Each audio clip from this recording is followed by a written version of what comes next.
There are still so many questions about what happened that night in March when a suspect shot 3 people near Expressway in Missoula. Later, he shot a highway patrol trooper near Evero. We don't know the details or the why until the case goes to court, but the story we can tell is how one of the survivors is doing 4 months after enduring those devastating injuries. Tonight, MTN News sits down with 28-year-old Casey Blanchard for a story of healing and hope. Whoa. Every day, Casey Blanchard gets better at maneuvering his wheelchair around his Stevensville home. And every day, he gets a little bit stronger. So if I do this, you can't feel that. And that is a miracle. It was last March when a gunman shot him 8 times, the bullets shattering bones and organs. Damage that's left Casey unable to walk. So far, he's had 11 surgeries, with more to come to remove shrapnel.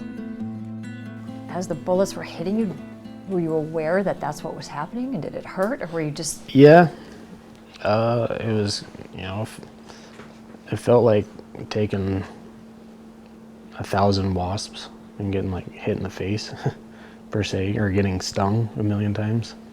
That's kind of what it felt like. The attack last March killed his friend, Shelley Hayes. It critically wounded his mother, Julie Blanchard. Later that night, the suspect shot and critically wounded Highway Patrol Trooper Wade Palmer. Casey can't discuss certain things about that night. This case is still under investigation. But he remembers the moments after he was shot, waiting for help.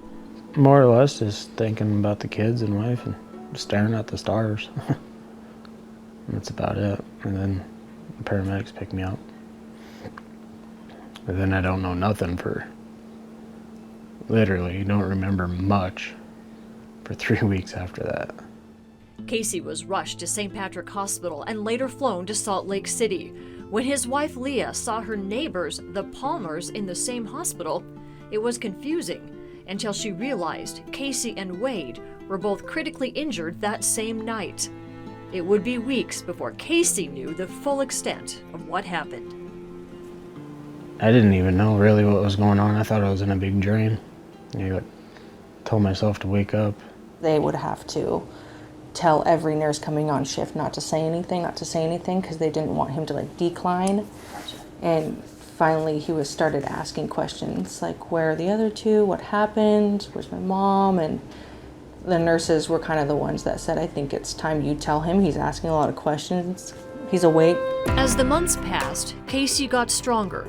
In June, he came home to be with his young sons and to start a new life of healing and rehab. We're like, oh no, what are we gonna do? Leah is quick with a smile and a laugh, and she's already worked as a home health aide, so she was prepared for her new role. I have always been a caregiver. This has just been natural for me.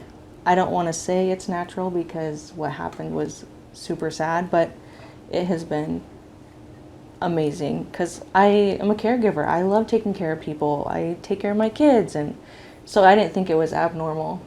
He's my husband. I love him so much I could take care of him forever. She also knows her family is supported by the love of this community that's been there from the start. They haven't given up on us either. Just the support has really helped us level out and get comfortable with being home. Settle down. Casey hopes to be back at work at Gomer's Diesel Service and Repair. In fact, they're getting an office ready for his return. And this fall, this family of 4 becomes a family of 5, with a new baby boy arriving in October. Time will tell the extent of Casey's paralysis, but no matter what, he's ready for his future. If you could take me 10 years or so into the future, what do you think you'll be doing? How do you think you'll be? What will you be doing? I see a lot of people that are in wheelchairs, it's half and half. A lot of people just get in a slump and don't, progress, which kind of sucks. But the other half of people, they just take it and just roll down the road. I mean, rather than running, you're rolling. It's not a big deal. So. You're going to be a roller? Yeah. At least for a while, if not for life, so it doesn't bother me. In Stevensville, Jill Valley, MTN News. Casey just got a new adaptive truck so he can drive. He and Leah hope to buy a new house that can better accommodate his wheelchair. Casey's mother, Julie, passed away in June. A celebration of life is scheduled for later this month. Trooper Palmer is continuing his recovery in Missoula after he was shot in the head and neck. The suspect in the case remains behind bars.